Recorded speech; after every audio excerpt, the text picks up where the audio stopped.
ঐতিহাসিক ব্রাহ্মণবাড়িয়া জেলার ৬টি আসনে আমাদের বাংলাদেশ খেলাফত মজলিসের পক্ষ থেকে রিকশা প্রতীকের প্রার্থীর নাম ঘোষণা করছি।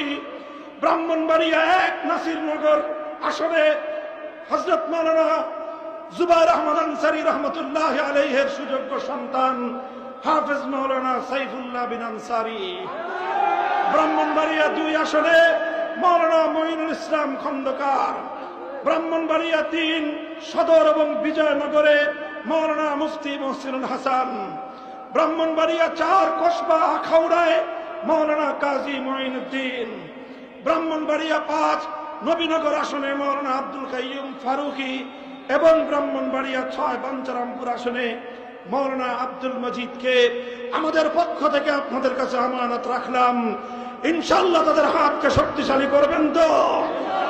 আগস্ট বিপ্লবের পর আজ আমরা স্বপ্ন দেখছি, দৃঢ় প্রত্যয় ঘোষণা করছি, আগামীর বাংলাদেশ হবে ইসলামের বাংলাদেশ, আগামীর বাংলাদেশ হবে খেলাফতের বাংলাদেশ। ইসলামের প্রতি বিরূপ মনোভাব রেখে কোন কুলাঙ্গারকে বাংলার ক্ষমতার মসনদে থাকতে দেওয়া হবে না, বসতে দেওয়া হবে না ইনশাআল্লাহ। আল্লাহ পাক রব্বুল আলামিন কবুল করুন। আজকের এই গণসমাবেশ সাফল্যমণ্ডিত করার জন্য